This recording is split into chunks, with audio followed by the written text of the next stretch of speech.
Hi friends, আমি অমিত কাউরি আর আপনারা দেখছেন বিনিয়োগ মার্গ ইউটিউব চ্যানেল। বন্ধুরা, আজকের ভিডিওতে আমরা খুবই একটি ইন্টারেস্টিং টপিক নিয়ে আলোচনা করব। আজকে আমরা আলোচনা করব আইপিও ইনভেস্টিংয়ের ব্যাপারে।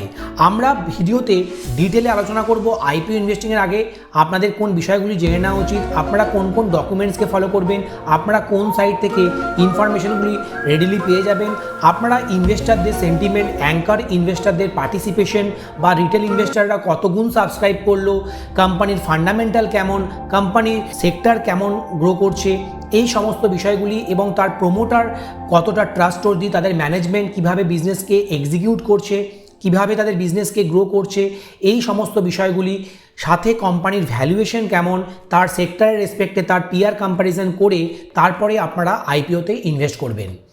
বন্ধুরা, আসুন তাহলে ভিডিওটি শুরু করা যাক। বন্ধুরা, আপনি কখনো ভেবেছেন আইপিও কি, কেন এত হাইপ, কিভাবে বুঝবেন কোনটা ভালো আর কোনটা ফাঁদ? আজকের ভিডিওটা আপনারা যদি পুরো দেখেন, এটি হতে পারে আপনাদের জন্য মাস্টার গাইড। আইপিও ইনভেস্টিং কিন্তু একদমই সহজ ভাষায় আমরা আজকের ভিডিওতে আলোচনা করব। So let's dive into the world of IPO. Part 1-এ আমরা দেখব আইপিওর basics. What is an IPO? IPO হলো সেই প্রক্রিয়া যখন একটি প্রাইভেট কোম্পানি তার শেয়ারকে পাবলিকের জন্য প্রথম ওপেন করে দেয়। পাবলিকরা কোম্পানির মালিকের কাছ থেকে শেয়ার যখন কিনে, তখন এই প্রক্রিয়াকেই বলা হয় আইপিও ইনভেস্টিং। এখন আমি এক্সাম্পল হিসেবে দেখি, জোম্যাটো 2021 72 টাকা প্রতি শেয়ার দরে আইপিও করেছিল। প্রথম দিনই দাম পৌঁছে যায় 125 টাকায়, কিন্তু কিছুদিন পর দাম নামতে শুরু করে এবং ধীরে ধীরে সেটি 40 টাকা অবধি পৌঁছে যায়। তাহলে আইপিও ইনভেস্টিং খুব রিস্কি বিষয়। কোম্পানির ভ্যালুয়েশন, কোম্পানির ফান্ডামেন্টাল যদি না বুঝে আপনারা আইপিওতে ইনভেস্ট করেন, সেক্ষেত্রে আপনাদের লসের সম্মুখীন হতে পারে। এখন প্রশ্ন হচ্ছে, why companies launch IPO?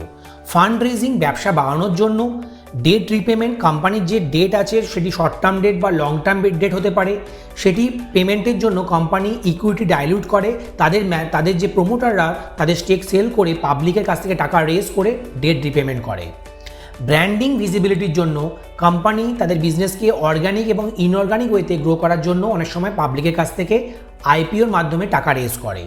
Existing ইনভেস্টাররা যারা বিগত অনেক দশক ধরে বা কিছু বছর ধরে তারা ইনভেস্টার ছিল কোম্পানির সাথে, তারা ভাবছে কিছুটা প্রফিট বুক করতে তারা এক্সিট করতে চাইছে, সেক্ষেত্রেও তারা আইপিওর মাধ্যমে তাদের স্টেককে সেল করে দেয়। কোম্পানি আইপিওর মাধ্যমে দুভাবে টাকা রেজ করে। একটা হচ্ছে ফ্রেশ ইস্যু এনে, মানে কোম্পানি যখন তাদের বিজনেসে নতুন শেয়ার ইস্যু করে, সেক্ষেত্রে তারা ফ্রেশ ইস্যু আনে। এই ফ্রেশ ইস্যুর মাধ্যমে পাবলিকের কাছ থেকে টাকা কোম্পানি নিয়ে তারা তাদের ইন্টারনাল বিজনেসে কাজে লাগায়। আবার অনেক ক্ষেত্রে কোম্পানি অফার ফর সেল আনে, মানে যারা পুরনো ইনভেস্টার তারা এক্সিট নিতে চায়, তারা আইপিওর মাধ্যমে এক্সিট নেয় আর পাবলিক সেই অফার ফর সেলে পুরনো ইনভেস্টারদের শেয়ারগুলি কিনে নেয়। আর এই টাকাটা কিন্তু কোম্পানি ইন্টারনাল বিজনেসে কাজে লাগাতে পারে না, তাদের ইনভেস্টাররাই এই টাকা নিয়ে চলে যায়। এবার আমরা পার্ট 2-তে আইপিও ইনভেস্টিংয়ের কি টার্মস দেখে নেব।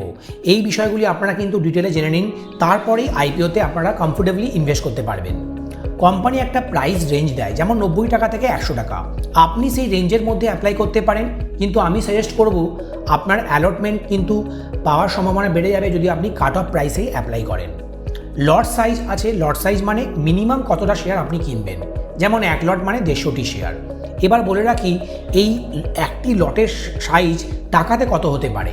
সাধারণত 14,000 থেকে 14,500 মিনিমাম হয়ে থাকে রিটেল ক্যাটাগরির জন্য। এবার আমরা দেখি ইস্যু সাইজ।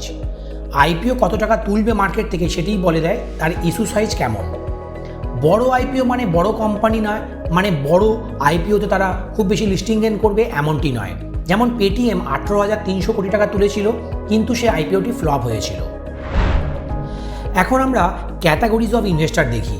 যেমন রিটেল ক্যাটাগরিতে 2 লাখের নিচে যারা অ্যাপ্লাই করে তারা রিটেল ক্যাটাগরির মধ্যে পড়ে, আর এইচএনআই বা নন ইনস্টিটিউশনাল ইনভেস্টাররা 2 লাখের উপরে অ্যাপ্লাই করে। এবার আমরা দেখি কোয়ালিফাইড ইনস্টিটিউশনাল বায়ার, মানে মিউচুয়াল ফান্ড হতে পারে, ইন্স্যুরেন্স কোম্পানি হতে পারে বা কোনো ব্যাংক হতে পারে, তারা কিন্তু অনেক বেশি অ্যামাউন্টের তারা ব্লক ডিল করে থাকে। এবার এমপ্লয়ি বা অ্যাঙ্কার ইনভেস্টার, এমপ্লয়ি কোটাও থাকে, এমপ্লয়িরাও এই আইপিওতে কোম্পানি শেয়ার কিনতে পারে, তাদের ম্যাক্সিমাম লিমিট 5 লাখ হয়ে থাকে। আর অ্যাঙ্কার ইনভেস্টাররা pre IPO company share bulk অ্যামাউন্টে কিনে থাকে। আমরা এক্ষেত্রে এক্সাম্পল জোম্যাটোর আইপিও অ্যালোকেশনে কিউআইবি মানে কোয়ালিফাইড ইনস্টিটিউশনাল বায়ারদের জন্য 75% তাদের টোটাল শেয়ারকে রেখেছিল, আর নন ইনস্টিটিউশনের জন্য 15% আর রিটেল ক্যাটাগরির জন্য মাত্র 10% রেখেছিল। তাহলে যারা রিটেল ক্যাটাগরিতে অ্যাপ্লাই করছে অনেক বেশি সংখ্যক অ্যাপ্লিকেশন পড়ছে, সেখানে কোম্পানি কম শেয়ারও অফার করছে। সেই জন্যই রিটেল ক্যাটাগরিতে অনেক বেশি কম্পিটিশন বেড়ে যায়, সেক্ষেত্রে রিটেল ক্যাটাগরিতে পাওয়া যায় না। তাই আমি সাজেস্ট করবো যাদের একটু বেশি টাকা আছে তারা নন ইনস্টিটিউশন হিসেবে 2 লাখের বেশি অ্যাপ্লাই করতে পারেন, সেক্ষেত্রে তারা প্রপোর্শনাল ওয়েতে অনেক সময় শেয়ার পেয়ে যায়। এবার আমি সাবস্ক্রিপশন স্ট্যাটাস যদি ফলো করি, কতজন অ্যাপ্লাই করছে। 10x ওভার সাবস্ক্রাইব মানে 10 জনের প্রতি আপনারা একজন হিসেবে আইপিওতে অ্যালটমেন্ট পাবেন। ওভার সাবস্ক্রিপশন মানে কিন্তু নিশ্চিত লাভ নয়। এর আগে আমরা বহুবার দেখেছি কোম্পানির গ্রে মার্কেট প্রিমিয়াম অনেক বেশি দেখাচ্ছে মার্কেটে, বা অফ মার্কেটে সেই শেয়ারের অনেক বেশি ডিমান্ড বেড়ে গেছে। এক্ষেত্রে আমরা ওভার সাবস্ক্রিপশন অনেক সময় দেখি, তা সত্ত্বেও কিন্তু অনেক সময় হয়ে থাকে সেটি সেকেন্ডারি মার্কেটে লিস্টিং হয় ডিসকাউন্টে, মানে আপনি যে প্রাইসে বিড করেছেন তার থেকেও কম প্রাইসে সেই শেয়ারটি ওপেন হয়েছে। তাহলে অনেকেই কিন্তু লেভারেজ নিয়ে আইপিওতে ইনভেস্ট করেন, সেক্ষেত্রে কিন্তু আপনারা কসাস থাকবেন। আপনারা ফান্ডামেন্টালি গুড আইপিওতেই ইনভেস্ট করবেন, আর লেভারেজ নিয়ে ইনভেস্ট করার জন্য আমি কখনোই কাউকে সাজেস্ট করব না। এবার আমি গ্রে মার্কেট প্রিমিয়াম দেখি, আনঅফিসিয়াল মার্কেট কতটা প্রিমিয়ামে ট্রেড হচ্ছে। যেমন issue price 100, grey market premium 30। এক্ষেত্রে এক্সপেক্টেড মানে প্রবাবিলিটি অনেক হাই আছে হায়ার প্রাইসে লিস্টিং হওয়ার। কিন্তু যদি সেকেন্ডারি মার্কেটে আমরা অনেক বেশি কারেকশন দেখি বা গ্লোবাল লেভেলে কোনো ইম্প্যাক্ট হয়ে যায়, সেক্ষেত্রে আইপিওরা কিন্তু ডিসকাউন্টে অনেক সময় লিস্টিং হয়। কিন্তু জিএমপি কখনো গ্যারেন্টি নয়। যেমন পুষ্পা জুয়েলারের জিএমপি ছিল 25 টাকা, কিন্তু লিস্টিং হলো 112 টাকায়, মানে 24% তার লস হয়ে গেছিল। যারা এক্ষেত্রে লেভারেজ নিয়ে আইপিওতে ইনভেস্ট করেছিল এবং আইপিও পেয়েও গেছিল, তাদের কিন্তু অনেক টাকায় লস হতে হয়েছে এই পুষ্পা জুয়েলারির মতো কোম্পানি স্টকে। এবার আমি দেখি যে ডিআরএইচপি, আরএইচপি, ফাইনাল প্রসপেক্টাস এই বিষয়গুলি কেমন। আইপিও আসার আগেই কোম্পানি একটা ডকুমেন্ট প্রকাশ করে যাতে পুরো ডিটেলস থাকে, ফাইন্যান্সিয়াল লাস্ট 3 ইয়ার্সে থাকে, বা বিজনেসের মডেল থাকে, রিস্ক থাকে, এবং ইউটিলাইজেশন অফ ফান্ড, কোম্পানি তার টাকাটা নিয়ে কী করবে সেগুলি তারা ডিটেলে আলোচনা করে। প্রোমোটারের প্রোফাইল থাকে, এইগুলিকেই বলা হয় ড্রাফট রেড হেয়ারিং প্রসপেক্ট। এই ড্রাফট রেড হেয়ারিং প্রসপেক্টে কিন্তু আইপিও তাদের আইপিওর প্রাইস ব্যান্ড বা আইপিও কবে লঞ্চ করতে চলেছে কোম্পানি, সেই ডিটেলসগুলি ডিসক্লোজ করে না। আর রেড হেয়ারিং প্রসপেক্ট মানে হচ্ছে কোম্পানি যখন ডিসাইড করে ফেলে যে তারা এই ডেটে আইপিও আনবে, বা সেবি থেকে তাদের অ্যাপ্রুভাল পেয়ে গেছে আইপিও লিস্টিংয়ের জন্য, তখন তারা আরএইচপি লঞ্চ করে। এই আরএইচপিতে তারা ডিটেলে বলে দেয় যে এই প্রাইস ব্যান্ডে আমাদের আইপিও আসছে, আমরা অমুক ডেটে আইপিওকে সেকেন্ডারি মার্কেটে লিস্টিং করাবো। এই সমস্ত ডিটেলসগুলি তারা মেনশন করে দেয় রেড হেয়ারিং প্রসপেক্টে। আর ফাইনাল প্রসপেক্টাস হচ্ছে কোম্পানি যখন তাদের এই আইপিও প্রসেসকে কমপ্লিট করে দেয় তখন এটি ডিসক্লোজ করে। এই ফাইনাল প্রসপেক্টাসে কোম্পানি ডিটেল বলে দেয় তারা কোন প্রাইসে পাবলিককে শেয়ার অফার করেছে। www.chittorgarh.com গিয়ে ডিটেলে দেখতে পাবেন। আমি আজকের ভিডিওতে কিছু এক্সাম্পলও আপনাদের সঙ্গে শেয়ার করব, এবং আপনারা কি করে chittorgarh.com থেকে এই ইনফরমেশনগুলি কালেক্ট করবেন, এবং সেই ইনফরমেশনগুলি আপনারা কি করে ভালো করে বুঝে অ্যানালিসিস করে তারপরে আইপিওতে ইনভেস্ট করতে পারবেন, সেটিও আমি জিস্ট আপনাদের সঙ্গে শেয়ার করব। এবং আপনারা সেবি সাইট থেকেও কিন্তু ডিআরএইচপি, আরএইচপি, ফাইনাল প্রসপেক্টাস পেয়ে যাবেন। এবার আমরা পার্ট 3তে দেখব how to analyse an IPO. তার ফাইন্যান্সিয়াল দেখুন, কোম্পানির রেভিনিউ গ্রোথ লাস্ট 3 ইয়ার্সে কেমন করছে, কোম্পানির প্রফিট মার্জিন ভালো কিনা, কোম্পানির ডেট যেন কম থাকে, কোম্পানির ফ্রি ক্যাশ ফ্লো আছে কিনা সেটিও দেখে নেবেন। উদাহরণ হিসেবে যদি দেখি, নাইকা কনসিস্টেন্টলি তার রেভিনিউ গ্রোথ করেছে, হেলদি ব্র্যান্ড রিকল ছিল, সেই জন্যই তাদের লিস্টিং সাকসেসফুল হয়েছিল। এবার আমরা বিজনেস মডেল আর ইন্ডাস্ট্রি যদি দেখি, স্কেলেবল বিজনেস হওয়া উচিত, আর টেক বেসড হলে খুবই ভালো হয়। কম্পিটিটিভ মোড আছে কিনা কোম্পানির অবশ্যই দেখে নেবেন। কম্পিটিটিভ মোড মানে কোম্পানি তার পিয়ার্সের এগেনস্টে কিছু ভালো পারফর্ম করছে কিনা, পিয়ার্সের থেকে তার গ্রোথ অনেক বেশি কিনা, তাদের প্রোডাক্টের ডিমান্ড আছে কিনা, এই বিষয়গুলি কিন্তু কম্পিটিটিভ মোড নির্দেশ করে দেয়। কোম্পানির বিজনেসের ফিউচার গ্রোথ আছে কিনা, কোম্পানি কোন সেগমেন্টকে ক্যাটার করছে, কোম্পানির সেক্টর কেমন, সেই সেক্টরে যদি টেলউইন্ড থাকে তাহলে নিশ্চিত কোম্পানিও ভালো পারফর্ম করবে মিড টু লং টার্মে। এবার আমি প্রোমোটারের কোয়ালিটি দেখব, ট্রাস্টওয়ার্দি প্রোমোটার আছে কিনা, কোম্পানির প্রোমোটাররা কাদেরকে অ্যাপয়েন্ট করেছে ম্যানেজমেন্টে, কোম্পানির ম্যানেজমেন্ট কতটা ট্রাস্টওয়ার্দি, কোম্পানির ম্যানেজমেন্ট আর প্রোমোটারের রিলেশনশিপ কেমন, কোম্পানির ম্যানেজমেন্ট কত ভালোভাবে বিজনেসকে গ্রো করছে, এই বিষয়গুলি ভালো করে আপনারা বুঝে নেবেন। এবং কোম্পানির প্রোমোটাররা কোনো ফ্রড করেছে কিনা আগে, সেই বিষয়টিও কিন্তু দেখে নেওয়া উচিত। আর এই সমস্ত ইনফরমেশন আপনারা আরএইচপি, ডিআরএইচপিতে পেয়ে যাবেন। ভ্যালুয়েশনও কিন্তু আপনারা অ্যাভয়েড করবেন না। ইস্যু প্রাইস অনেক বেশি আছে কিনা, কোম্পানির ভ্যালুয়েশন তার সেগমেন্টে তার সেক্টরের রেসপেক্টে বেশি কিনা সেগুলোও কিন্তু পর্যালোচনা করে তারপরেই আইপিওতে ইনভেস্ট করবেন। পিআর কোম্পানির সাথে তুলনা কিন্তু আবশ্যক। এবার আমি অবজেক্ট অফ ইস্যুও দেখে নেব। ফান্ড কেন তোলা হচ্ছে, সেটি কোম্পানি কি বিজনেসকে এক্সপ্যান্ড করতে চাইছে, ডেট রিপেমেন্ট করতে চাইছে, না এক্সিস্টিং ইনভেস্টাররা কোম্পানি থেকে এক্সিট নিচ্ছে, এটি কিন্তু একটি রেড ফ্ল্যাগ। এবার আমি পার্ট 4-এ দেখব যে এসএমই আইপিওর ব্যাপারে। What are SME IPOs? Small and medium enterprise, যেটি বিএসসি এবং এনএসসি দুটি প্ল্যাটফর্ম আছে। বিএসসির ক্ষেত্রে এসএমই আর এনএসসি এমার্জ, এই দুটি প্ল্যাটফর্মে কিন্তু এসএমইরা তাদের বিজনেসকে লিস্ট করিয়ে থাকে। এদের সাইজ ছোট হয়, ইস্যু সাইজ 10 থেকে 100 কোটি অবধি হয়ে থাকে। তবে বন্ধুরা, এই ইস্যু সাইজ যেহেতু ছোট, সেই জন্য এই এসএমই আইপিওতে অনেক বেশি ক্রেজ থাকে এবং রিটেল ইনভেস্টার অনেক সময় এইচএনআই ক্যাটাগরিতেও অ্যাপ্লাই করে, এবং সেক্ষেত্রে লিকুইডিটি কম থাকার জন্য আপনারা কিন্তু এই এসএমই আইপিওতে যদি অ্যালটমেন্ট পেয়েও যান, অনেক সময় সেই আইপিওগুলি আপনারা সেকেন্ডারি মার্কেটে সেল করার সুযোগই পান না। কারণ আইপিও লিস্টিং যদি 200-300% ওপরে হয়ে থাকে, তাহলে তারপরেই আমরা দেখতে পারি যে অনেক সময় প্রফিট বুকিংয়ের জন্য লোয়ার সার্কিট লেগে যায়। আর লিকুইডিটি যেহেতু কম, সেই জন্য আপনার শেয়ার কেনার জন্য তখন আর কেউ থাকে না। সেই জন্য এসএমই আইপিওতে ইনভেস্ট করার আগে অনেকগুলি বিষয় আপনারা মাথায় ভালো করে দেখে বুঝে নেবেন এবং ভালো করে ডিটেল অ্যানালিসিস করে তারপরেই এসএমই আইপিওতে ইনভেস্টের কথা ভাববেন। এক্ষেত্রে আমি এক্সাম্পল দিই যে এই এপেলটন ইঞ্জিনিয়ার্স বলে কোম্পানিটি রিসেন্টলি লিস্টেড হয়েছে 90% লিস্টিং গেনে। যারা আইপিওতে এই আরুনা অর্গানিক্সে ইনভেস্ট করেছিল আইপিও অ্যালটমেন্টের পরে, তাদের কিন্তু অনেকটাই লস হয়ে যায়। 45% লসে এই আইপিওটি ওপেন হয়। এসএমই আইপিওকে আপনারা সাবধানে ইভ্যালুয়েট করুন। লিকুইডিটি কম, কিন্তু গেইন হওয়ার সম্ভাবনা অনেক বেশি থাকে। কিভাবে এসএমই আইপিও চেনা যায়? নামের পাশে এসএমই লেখা থাকবে। লট সাইজ অনেক বড় হয়, মানে 2 লাখের উপরেই সাধারণত হয়ে থাকে। Listing only on BSE SME NSE emerge, মানে মেন বোর্ড আইপিও নয়। সেই জন্য কিন্তু এক্ষেত্রে মিউচুয়াল ফান্ডা বা high net worth individual, HNI, insurance company, bank কিন্তু এসএমইতে খুব একটা বেশি পার্টিসিপেট করে না। এবার আমরা পার্ট 5-এ দেখব most famous IPOs in India. Successful আইপিওর মধ্যে উল্লেখযোগ্য আইআরসিটিসি, যেটি 2019 সালে আইপিও এনেছিল।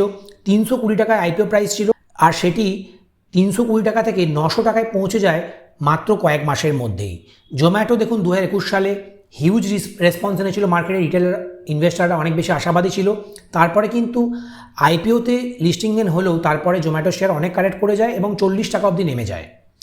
তারপরে ডিম্যাটের মতো শেয়ারও ছিল 2017 সালে, সলিড ফান্ডামেন্টাল ছিল, প্রায় 1000%-এর কাছাকাছি গেন হয়েছে ওভার নেক্সট 3 to 5 ইয়ার্সে। পেটিএমের মতো ফ্লপ আইপিও আপনারা মাথায় রাখবেন। 2021 সালে এদের আইপিও এসেছিল, 2150 টাকা লিস্টিং প্রাইস ছিল, তারপরে দেখুন 1300 টাকায় পৌঁছে যায় কয়েক সপ্তাহের মধ্যে। রিলায়েন্স পাওয়ারের কথা কেনা মনে রেখেছে, 2008 সালের এটি মেগা আইপিও ছিল। আইপিওতে অনেকেই ইনভেস্ট করেছিল এবং লোয়ার স্ট্যাটা বা মিডিয়াম ইনকাম স্ট্যাটার লোকেরাও কিন্তু এই রিলায়েন্স পাওয়ারে ইনভেস্ট করার পরে তাদের অনেক টাকা লস করতে হয়, এবং রিলায়েন্স পাওয়ার লং টার্মে হিউজ ওয়েলথ ইরোড করেছে তাদের ইনভেস্টারদের জন্য। সেই জন্য এই রিলায়েন্স পাওয়ারের মতো আইপিওতে আপনারা কিন্তু কখনোই ইনভেস্ট করবেন না। আপনারা ইনভেস্টিংয়ের আগে আপনাদের ফাইন্যান্সিয়াল অ্যাডভাইসারের পরামর্শ অবশ্যই নিয়ে নেবেন। আপনারা ডিটেল রিসার্চ করে তারপরেই ইনভেস্টমেন্টের কথা ভাববেন। এবার আমরা পার্ট 6-এ দেখি IPO application and tips. How to apply. আপনারা IND money app, Zerodha, Groww, Paytm মানির মাধ্যমে আইপিওতে ইনভেস্ট করতে পারেন। আমি ডেসক্রিপশনের লিঙ্ক দিয়ে দেবো, সেখান থেকেও আপনারা আপনাদের ডিম্যাট অ্যাকাউন্ট ওপেন করে নেবেন। আমি সাজেস্ট করি আপনারা অ্যাঞ্জেল ওয়ান বা আইএনডি মানির মাধ্যমে কিংবা জিরোধার মাধ্যমে ডিম্যাট অ্যাকাউন্ট আপনারা খুলতে পারেন। সেক্ষেত্রে আপনারা কিন্তু অনেক বেশি বেনিফিট পাবেন এবং আইপিও ইনভেস্টিং অনেক সিমলেস হবে আপনাদের জন্য। আপনারা কাট অফ প্রাইসেই আইপিওতে ইনভেস্ট করবেন। এবার আমি কিছু টিপস আপনাদের জন্য শেয়ার করি। আপনারা আইপিও ইনভেস্টিংয়ের আগে কী কী জিনিস মাথায় রাখবেন। ডিআরএইচপি আপনারা পড়বেন, আপনার ডিআরএইচপি ডিটেল অ্যানালিসিস করবেন। জিএমপি দেখে বোকার মতো ইনভেস্ট করবেন না। গ্রে মার্কেট প্রিমিয়াম কিন্তু একটা ইন্ডিকেটার, এটি একটি অফ মার্কেট, একটা ভেগ ইন্ডিকেটার। মার্কেটের সেন্টিমেন্ট কেমন সেটাই শুধু নির্দেশ করছে। জিএমপি মানেই যে গ্যারেন্টি রিটার্ন, এটি একদমই নয়। পিয়ার কম্প্যারিজন আপনারা অবশ্যই করবেন। অ্যাঙ্কর ইনভেস্টরের ইনভেস্টার দেখুন, যদি অ্যাঙ্কর ইনভেস্টাররা অনেক বেশি আশাবাদী হয়, কোয়ালিফাইড ইনস্টিটিউশনাল বায়াররা যদি আইপিওতে অনেক বেশি পার্টিসিপেট করে ওভার সাবস্ক্রাইব করে দেয়, তাহলেই বুঝে যাবেন যে এই আইপিওটি হিট হতে চলেছে। এসএমইতে বেশি রিস্ক, কিন্তু রিটার্নের সম্ভাবনাও অনেক বেশি থাকে। বন্ধুরা, একটা আইপিও মানে শুধু কুইক প্রফিট নয়, এটা ভবিষ্যতের ওনারশিপ অপরচুনিটি। আইপিওর মাধ্যমে যে টাকাটা আপনারা কোম্পানিকে দেন, কোম্পানি সেই টাকাটা কিন্তু নিয়ে তাদের বিজনেসে কাজে লাগায়। কোম্পানি একবার সেকেন্ডারি মার্কেটে যখনই লিস্টিং হয়ে যায় তখন শুধুমাত্র ট্রেডিং হতে থাকে, বাই সেল হতে থাকে। সেই বাই সেলের টাকা থেকে কোম্পানির খুব একটা বেনিফিট হয় না, কোম্পানি সেই টাকাটা পায়ও না সেকেন্ডারি মার্কেট থেকে, ইনভেস্টারদের কাছ থেকে। তাই যারা আইপিওতে টাকা কোম্পানিকে দেয়, কোম্পানি শুধুমাত্র সেই টাকাটাই নিয়ে তাদের বিজনেসে কাজে লাগায়। এবার বন্ধুরা আমি আপনার সঙ্গে শেয়ার করি যে আইপিও অ্যালটমেন্ট প্রসেসটি কেমন হয়ে থাকে, আর আপনারা আইপিওতে অ্যাপ্লাই করে কি করে আপনাদের পাওয়ার সম্ভাবনা অনেক বেড়ে যেতে পারে। এই জিনিসগুলি আপনারা যদি ফলো করেন তাহলে নিশ্চিত আপনারাও কিন্তু আইপিওতে অ্যালটমেন্ট পেতে পারেন। প্রথমেই দেখব আইপিও ইনভেস্টারদের কী ক্যাটাগরি থাকে। দেখুন, রিটেল ইনভেস্টারদের মিনিমাম 35% তাদের জন্য কোটা থাকে অনেক সময়। নন ইনস্টিটিউশনাল ইনভেস্টারদের জন্য কোটা রাখা হয় 15%, কোয়ালিফাইড ইনস্টিটিউশনাল বায়ারদের জন্য 50% অনেক সময় কোটা থাকে। আর এমপ্লয়ির জন্য কিছু সেপারেট কোটা অনেক সময় অনেক কোম্পানি নিয়ে আসে।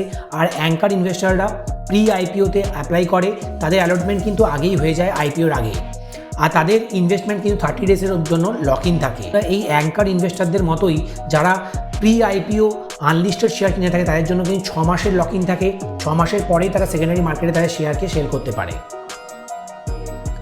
For retail investor up to 2 lakh, আমি আগেই বলেছি অ্যালটমেন্ট মেথড কি প্রপোর্শনেট লটারির মাধ্যমে হয়ে থাকে। যদি ওভার সাবস্ক্রাইব হয়ে থাকে তাহলে কিন্তু লটারি হয়। সিনারিও 1 দেখুন, নট ওভার সাবস্ক্রাইব, মানে কোম্পানি 1 লাখ শেয়ার ইস্যু করেছে আর 50,000 মাত্র অ্যাপ্লিকেশন পেয়েছে, সেক্ষেত্রে প্রত্যেকেই কিন্তু আইপিওতে অ্যালটমেন্ট পাবে। আর সিনারিও 2তে দেখুন, যদি কোম্পানি ওভার সাবস্ক্রাইব হয়ে থাকে তাদের আইপিওতে, example IPO has 1 lakh share, 10 lakh application receive, সেক্ষেত্রে 10 জনের মধ্যে একজনই কিন্তু আইপিওতে অ্যালটমেন্ট পাবে। Allotment done via computerised lottery system. Everyone has equal chance per PAN per lot. এবার applying for multiple lots in retail does not increase your chance, you will get only 1 lot if selected. Retail ক্যাটাগরিতে সাধারণত একটি লটই পাওয়া যায়। আপনি যদি multiple লট apply করেন সেক্ষেত্রে কিন্তু আপনি অ্যালটমেন্ট পাওয়ার সম্ভাবনা আপনার একটি মাত্র লটের। Applying from multiple demat account with same pen is rejected.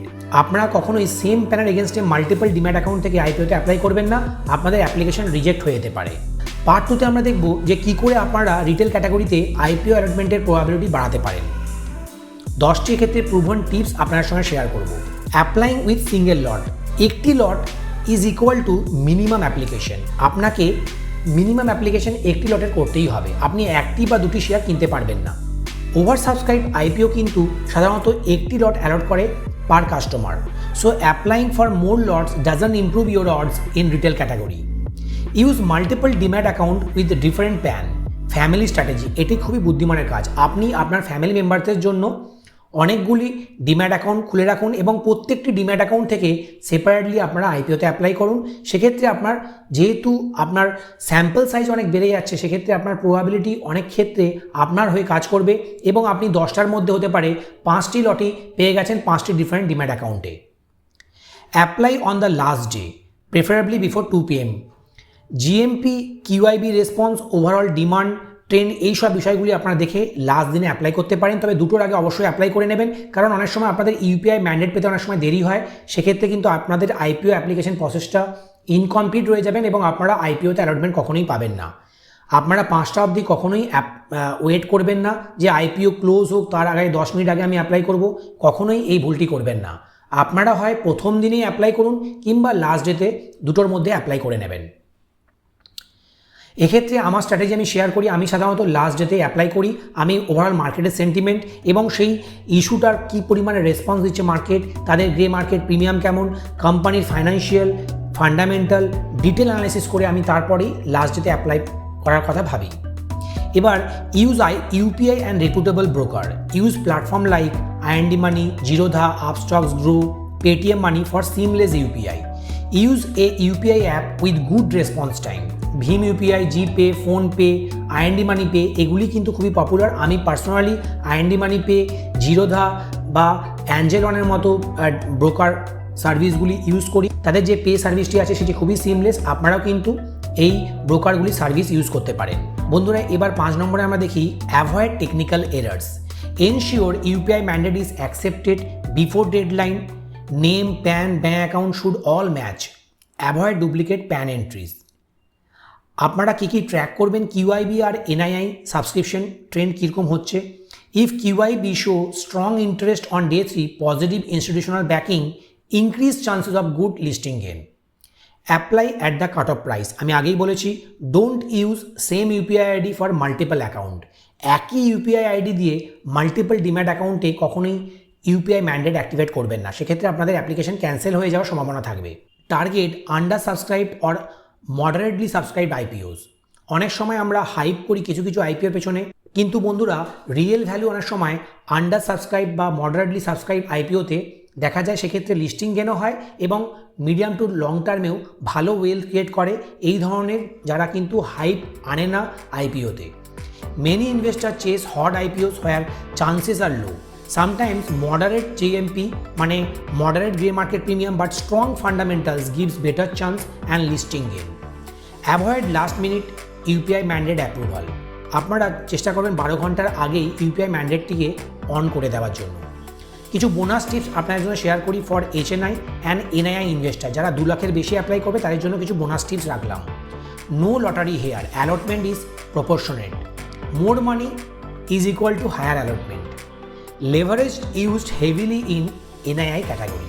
Example আপনার সঙ্গে একটি অ্যালটমেন্ট কেস স্টাডি শেয়ার করি। জোম্যাটো আইপিও নিয়েছিল 2021 সালে, রিটেল পোর্শনে ওভার সাবস্ক্রাইব হয়েছে 7.45 টাইমসে, আর অ্যালটমেন্ট হয়েছে 1 lot 195 shares per selected PAN. If you and 4 family members applied, better chance of getting at least 1 allotment.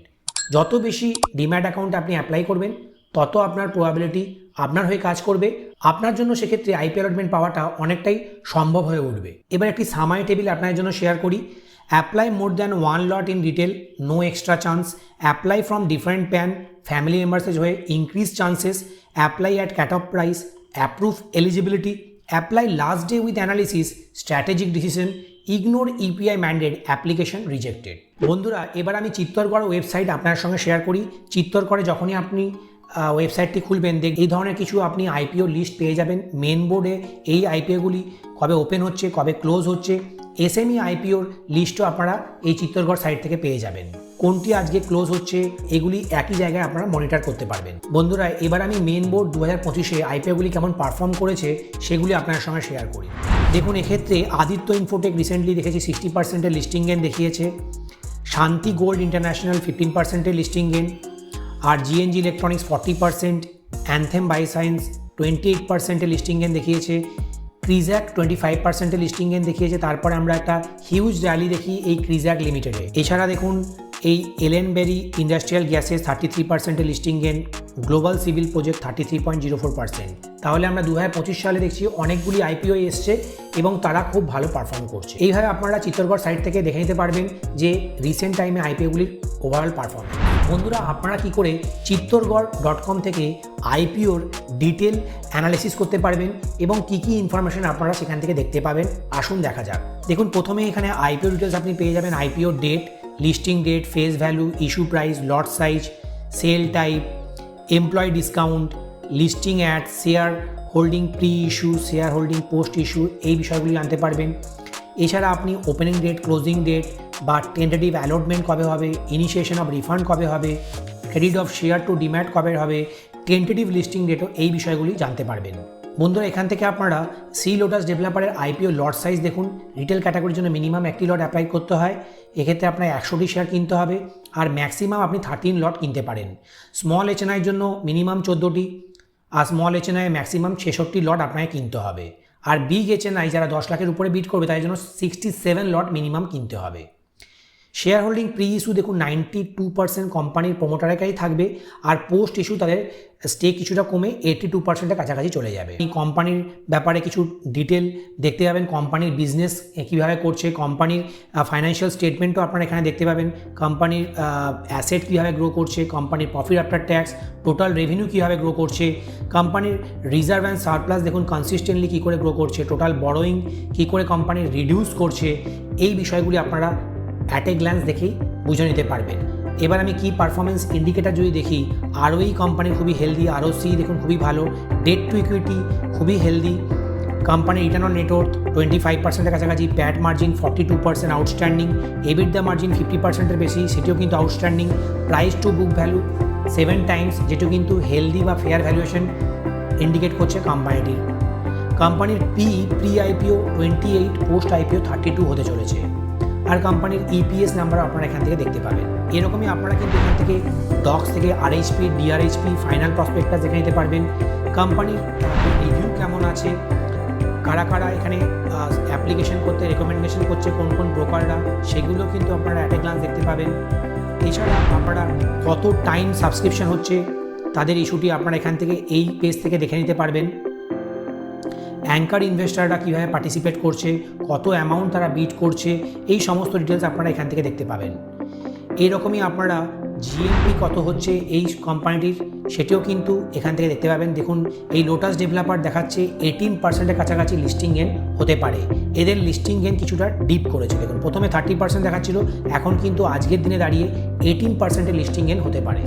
এবার আমি ফাইনাল প্রসপেক্টাস এই লোটাস ডেভেলপারের আপনার সঙ্গে শেয়ার করি। দেখুন, এইরকম অনেকগুলি পেজই থাকে। এক্ষেত্রে আমরা দেখতে পাচ্ছি প্রায় মোর দ্যান 500 পেজেস আছে ফাইনাল প্রসপেক্টাস। এখানে আপনারা চ্যাপ্টার ওয়াইজ আপনারা ডিটেলে দেখতে পাবেন কোম্পানির ফান্ডামেন্টাল, কোম্পানির ফাইন্যান্সিয়াল, তাদের ম্যানেজমেন্টের এক্সিকিউশন ডিটেলে আপনারা এখান থেকে দেখে নিতে পারেন। এরকমই আপনারা আরএইচপি এবং ডিআরএইচপি এই চিত্তরকর.com বা BSE/NSE সাইট থেকে পেয়ে যাবেন। সেখান থেকে আপনারা ডিটেল অ্যানালাইসিস করে তারপরেই আপনারা আইপিওতে ইনভেস্টিংয়ের কথা ভাববেন।